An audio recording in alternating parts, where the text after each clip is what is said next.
Some of the topics on this week's Best Docs Network show featuring Forest Park Medical Center's pediatric cochlear implants with Dr. Bob Peters, acute appendicitis with general surgeon Dr. Charlotte Hodges, gastric reflux disease with general surgeon Dr. Glenn Ihde, and total knee replacement with orthopedic surgeon Dr. Dan Aldrich.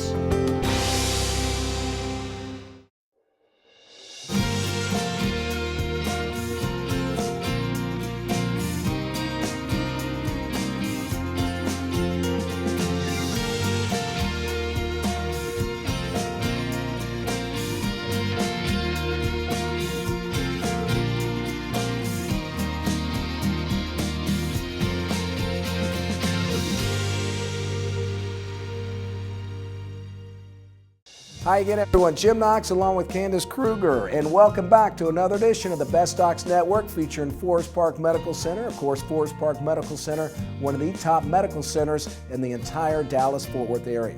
That's right, Jim. And first off, we're going to check in with Kelsey Wright, who's going to introduce our first doctor who operates right here at Forest Park Medical Center.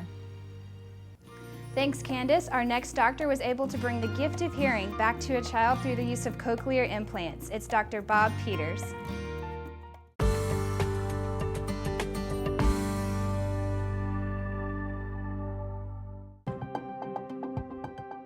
After Kemper was born, he had a newborn hearing test at the hospital. So we were taken to several other doctors to find out more about his hearing and hearing loss. We'd heard about getting cochlear implants and had done some research on them, and that's kind of the road we decided that we wanted to take. A cochlear implant is truly a bionic ear. It is the only available full replacement for a human special sensory function. When he was born, we found out in the hospital before we even left. You know, it kind of took the joy and excitement out of having a baby. You know, all of a sudden told that there may be a potential problem with your son. Because, you know, nobody wants to find out that something is, you know, wrong with their child, especially our first child. It's a day surgery type procedure typically. Maybe small children and babies would spend the night. But this surgery takes no more than about an hour and a half to 2 hours to do. That portion is allowed to heal, and then a very specialized computer is used on the outside called the processor. And that processor takes all the sound in the environment, digitizes it, and sends it to the implant via an FM signal. And when they first turned him on, he'd never ever heard sound. So they started him off very quietly and slow, so not to scare him, you know, because it's a whole new world to him. And the second that we had our first appointment with Dr. Peters, he said, okay, you know, my staff will take care of everything, and they did. In the case of Kemper, who was identified early and whose parents wanted to be very proactive, very aggressive in doing everything they could for him, they presented early on so that by the time I saw them and that we had completed all of the evaluations at 9 months, not only was he ready for an implant, but I felt he was old enough and he had grown enough that we could do both ears at the same time. It really has changed his life. He turned into a different baby. He was just a lot happier, and it's just like his whole world kind of opened up. But yeah, we think very highly of Dr. Peters.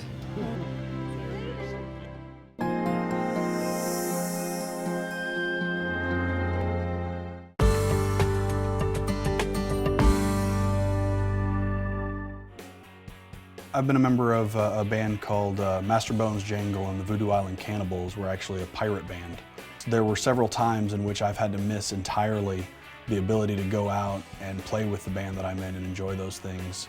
Not to mention the fact that several times, band aside, I've got a 3-year-old, and more often than not, I couldn't play with him, I couldn't pick him up, I couldn't interact with him. He would crawl up into bed with me and, you know, he'd say, "Daddy's sick," and he'd get his doctor kit out and try to make me feel better, but there's nothing you can do.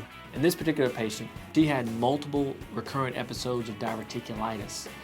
Diverticulitis is an area where there are inflamed or infected pouches or outpouchings of the wall of the colon. When I first came to see Dr. Macaluso, I was experiencing a lot of abdominal pain. This went on for quite some time until finally my primary care physician referred me to Dr. Macaluso. The most common area to get diverticulitis is what's called the sigmoid colon, which is on the lower left side of the abdominal cavity and in the pelvic region above the suprapubic bone. Unless you are having those kinds of pains, unless you are really understanding what kind of agony that is, you don't realize how good it is to simply not be in pain. A lot of times this can be treated with medications such as antibiotics. However, if you continue to have multiple recurrent episodes of 3, 4, or 5 episodes of diverticulitis, or the attacks of diverticulitis become more frequent in time, these are the patients that we typically recommend they undergo a laparoscopic colectomy. My recovery time was minimal at best. I was out of the hospital before the weekend was over and my surgery was on a Thursday. The small incisions allow for quicker return to work, quicker return to normal activity. I can actually bend down and play with my son and not worry about having to lay on my back to try to find relief from the pain. From the time in which I met him to the pre-surgery procedures, the post-surgery procedures, and then the follow-up thereafter, he's almost been like a friend. I would absolutely recommend him to anyone going through this. Best Docs Network featuring Forest Park Medical Center. Forest Park Medical Center, extraordinary in every way. Our next doctor, who operates right here out of Forest Park Medical Center, has a unique way of helping individuals with their figure. Here's Dr. Clayton Frenzel.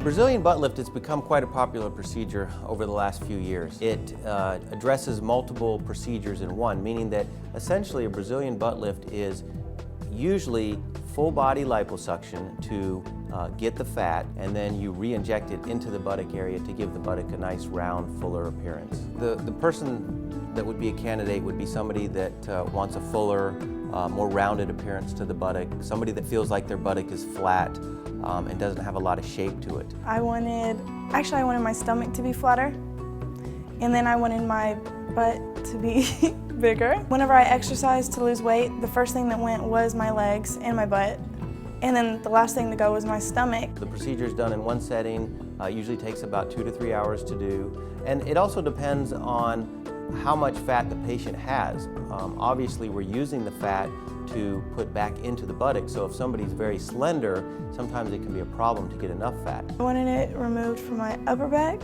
my lower back, and my stomach.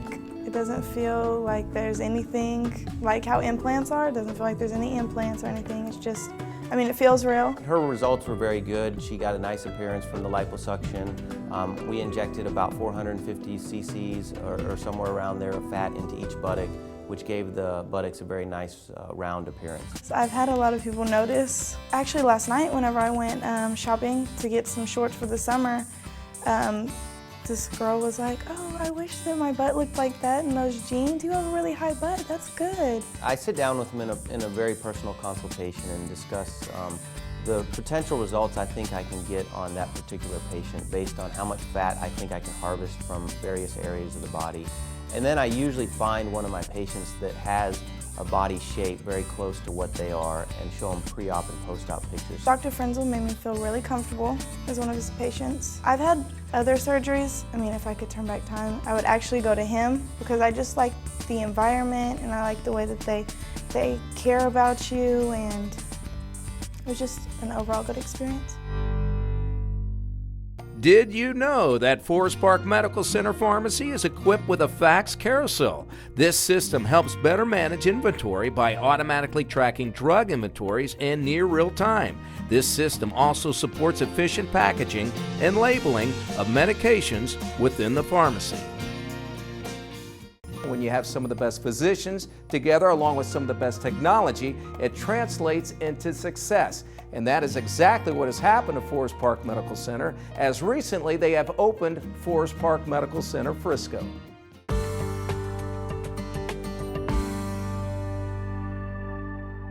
At Forest Park Frisco, we are 14 ORs and 2 suites for endoscopy.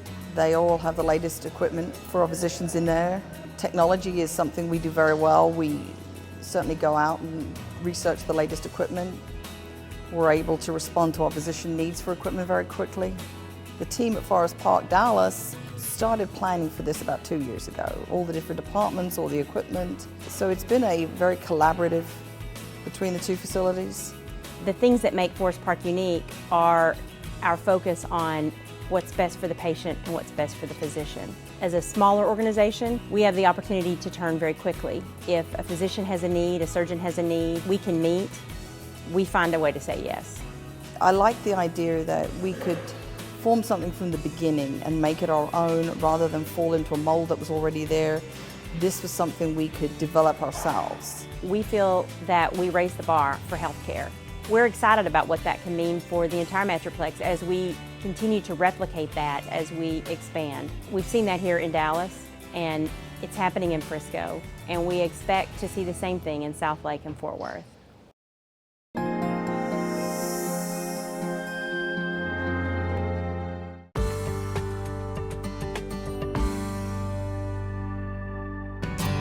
I had pain in my right knee, and at that time I did what's called a procedure called microfracture surgery, which is a normal procedure where you infuse blood in there to create a cartilage-like feel in your knee, and that was in my right knee. Then in 2010, I had pain in my left knee, and at that time is when Dr. Michelson told me about the new procedure called Carticil. ACI is basically stands for, it's an acronym for autologous, which means from the same patient, chondrocyte implantation.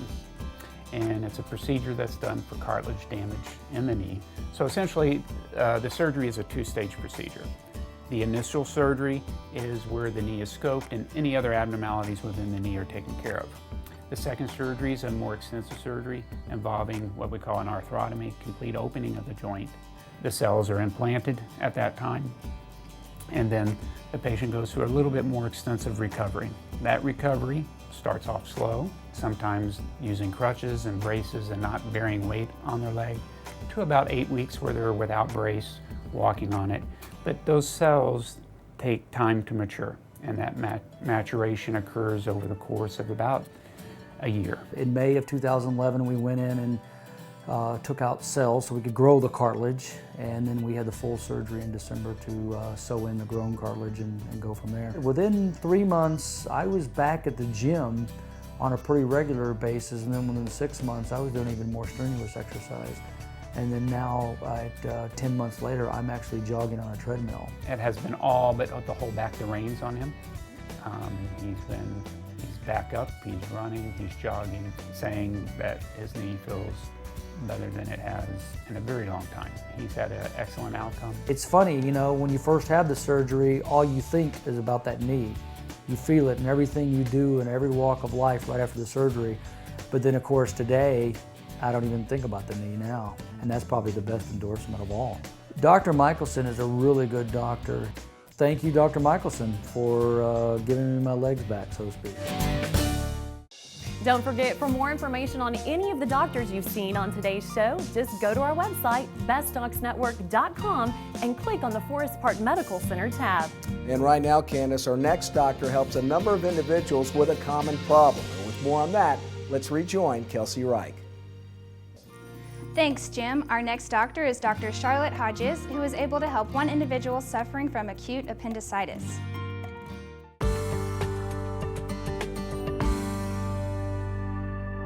So typically when an adult presents with appendicitis, they may or may not have some nausea and vomiting. They can have a fever. In the early stages, they may not have a fever, but it's generally with abdominal pain, usually centralized around their belly button. And then over several hours, it will begin to migrate down to their right lower quadrant. I was at the gym, remember on a Wednesday night, I went because I couldn't go that morning. Did my cardio, and I'm like, no weightlifting today. I just work my abs and go home, try to make it kind of short. And I worked my abs, I'm like, oh, wow. I guess I did too good of a job because they were like super sore. The next day came, and pain just came out of nowhere. He went to his doctor, and when his doctor did a physical exam, he said, oh, I bet you have like an early appendicitis. I ended up going to Forest Park Medical, and that's where I met Dr. Hodges. Came to the ER, we got a CT scan of his abdomen, drew some labs on him, and he had a very early appendicitis. They was like, yeah, your appendix is inflamed and swollen, you have to get it out of you ASAP. You're able to do the appendectomy laparoscopically. Patient gets 3 small incisions, remove the appendix. It's generally an overnight stay, depending on what time that they present to the ER. At the time of surgery, if you do see that the patient has a large amount of pus in the abdomen, you can also opt at that time to also laparoscopically place a drain as well, and then remove their appendix at a later date. Having my appendix taken out has a direct effect on me because I do play semi-pro football for the Greenville Bandits, and it's crazy because the season starts in 4 weeks, and I just had my appendix taken out, so I feel like, honest to God, true, I feel like I can go out there right now and play with the big boys, but you know, you got doctor's orders, and wow, you know, I just feel great. I'm really, really, really amazed with my results. He's doing well. He was really nervous. He had never had surgery before, but he was a great patient. He did really well. He was able to go home the following day.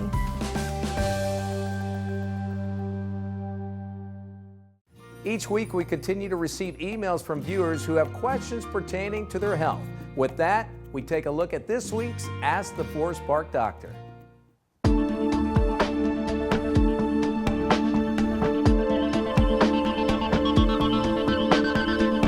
Sherry has a question for Dr. Kim. The question, how long after bariatric surgery can I expect to start losing weight? All the operations allow different amounts of weight loss and different rates of weight loss. For example, if we choose a lap band operation, you can sometimes lose about 50% of the weight that you want to lose over 2 to 3 years. But if we choose something like a sleeve or gastric bypass, we will lose 60 to 70% of that weight in about 1 year.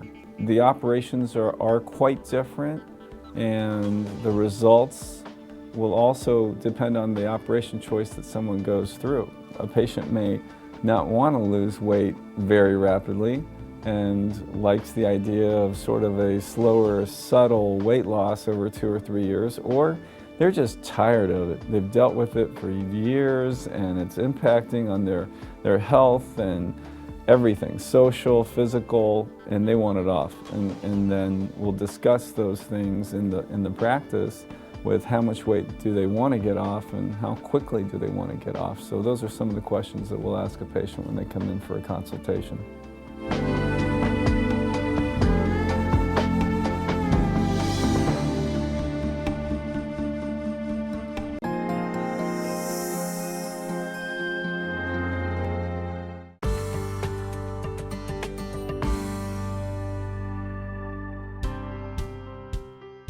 Before I had a chance to get with Dr. Hung, I was kind of suffering with allergies pretty severely, whether it be like sneezing or not being able to breathe or not being able to breathe without opening my mouth. And then also every time I would sneeze or have any allergic reaction, anything, it would swell up so severely it just no air could pass through. And so I had gone to multiple allergists my whole life. Jennifer came to me because she was primarily experiencing nasal obstruction. It had been going on for most of her life. She did not have any clear history of any nasal injury or any accidents in the past, but she found that she was unable to breathe from both sides, but it seemed like her right side was more affected. And after years of medication, and she still wasn't getting the relief, and she still felt like she wasn't breathing as well as she should. We talked about if I wanted to do rhinoplasty as well, which I ended up doing because I did have a hump, and then they straightened it out, but I also wanted to not let it look like I had had my nose fixed, if you will, and so he just took my bump out and then corrected my septum, which kind of straightened everything up. The surgery entailed straightening out her septum and shrinking down the turbinate to create more room in both the right and left sides of her nostrils. I also used some of that septum to create some grafts to help support the nose, because part of Jennifer's problem was that the framework of the nose was starting to shift and collapse, contributing to her nasal obstruction. And so I used some of her septum to help re-support the nose. You can make it as big a deal as you want, but for me personally, my recovery time was nothing. there was only upsides for me. A lot of people just go through most of their lives really not knowing sort of the potential of how well they can breathe through their nose. It's very hard to sort of be able to mimic with medications or anything like that what it's like to sort of optimally breathe. It was literally one of the best things I've ever done.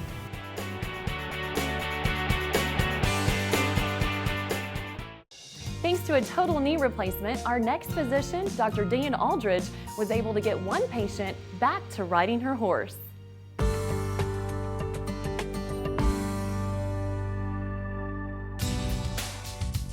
When I first met Dr. Aldrich, I had come to him because I was having extreme knee problems. Being a horse trainer and being with horses all my life, I had pretty much worn out my right knee. Lori was one of those patients that was on the younger spectrum, age-wise, for replacement.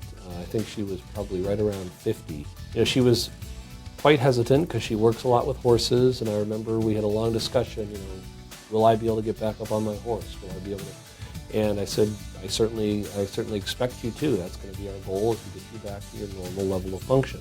He was trying to get people to work into a younger frame of mind to do this extreme surgery. You can be in your 40s and you can have a knee that's not going to take you any further. He brought to me the titanium gender knee replacement. I said, go for it.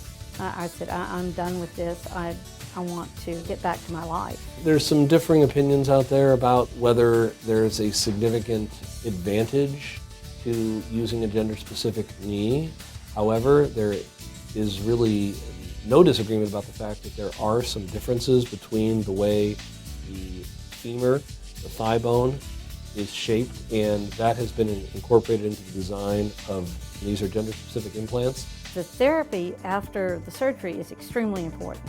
You need to get up and get moving, and I was really determined to make the most of this. And it was totally up to you of how much range and how much motion you got back from the surgery. There is a significant amount of time until you're completely healed. They have to be ready to do their rehab and really work hard. I tell people expect it to be 3 months until you feel like you're really glad you did it, and probably 6 months to a year until you feel like it's a totally normal, natural knee. On the flip side, they're up and moving right away, because that's going to prevent bad things from happening, like blood clots and pneumonias and things that used to happen a lot are much rarer now because of the way we get people moving quickly right after the surgery. Best Docs Network featuring Forest Park Medical Center. Welcome to the 21st century of cutting-edge medicine. Forest Park Medical Center.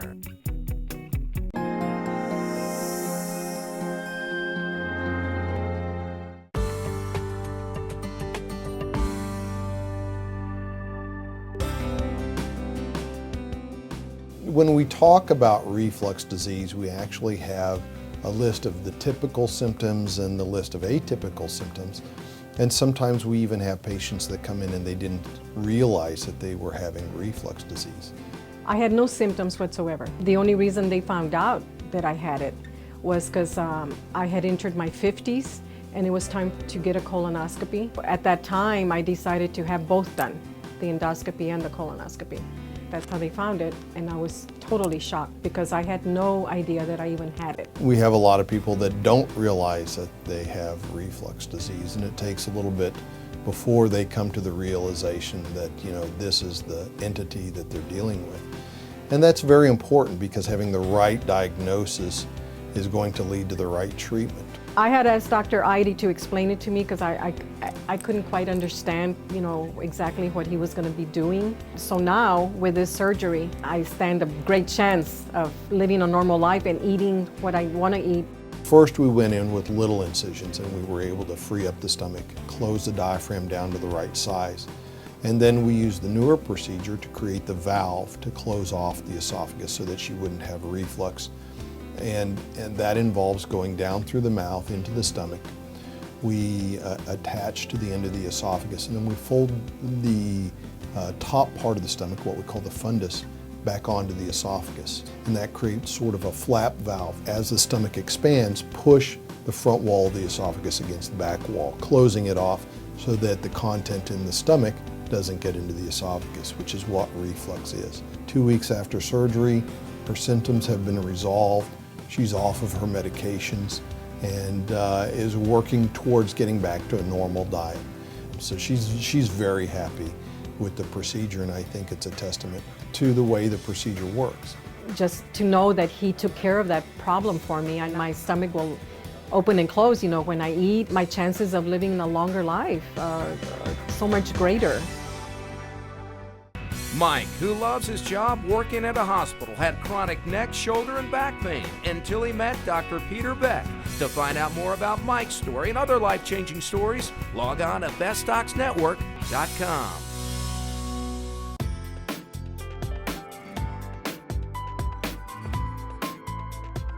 The Pink Glove Dance is put on by Medline so we can raise money and awareness for breast cancer research. And they've opened this up to hospitals to contribute their own version of how they're going to fight breast cancer. And it's a competition that Medline sends out pink gloves for, and people put together a dance, have it videotaped, have their staff, survivors participating in making the video, and then it's sent back to Medline and then judged upon via YouTube. And then the winner brings home $10,000 to donate to the charity of their choice. Second place winner gets $5,000 and third place gets $3,000. And here at Forest Park, we wanted to be a part of it because we understand the importance of the community being aware of the dangers, the risks, and how to prevent breast cancer. It was important to me that not only the staff get involved in the video, but it was from top to bottom. So we had made sure that the CEO, myself, the CNO, and a lot of the directors were involved, and then the frontline staff that see patients every day, and then all the way down to I wanted to see if housekeeping or anyone else would participate to make sure that everyone knew what our team was able to put together. When we first sat down with Best Docs and we looked at a storyline, the scenes, you know, that was when I really got the most excited, because it was like, these are all the ideas that we had and now they're gonna happen. Now they're on paper. This is how it's gonna look. And it got me really excited. And so I just took snippets of that to my staff and to other people in the hospital. I'm like, look, you gotta come. This is what we're gonna be doing. Doesn't this look so cool? I mean, it's gonna be so much fun. We didn't want to be the same as everybody else. Everybody seemed to have, you know, the choreographed dancing, the line dancing. We wanted our video to tell a story. It was a beautiful team building opportunity for my entire team. They had the opportunity to come together. We filmed on a Sunday when the hospital doesn't have a lot of people here, and we had an opportunity to just come together as a team and act silly. It was really surreal because we created that scene there in our lobby of, you know, being out and it's a big party and it looks like a big party and like you're at, I hate to say a club, but like, you know, a big scene type event. And, you know, coming back the next morning, you're like, wow, where did everything go? It's so different. It's the lobby again. It was a lot of hard work, and at the end of the day, we were all tired. But then when you put it in perspective with those that have actually fought breast cancer and battled the disease and known what they went through, it made it all that much easier and worth it. To watch the full video, go to pinkglovedance.com and be sure to vote for Forest Park Medical Center.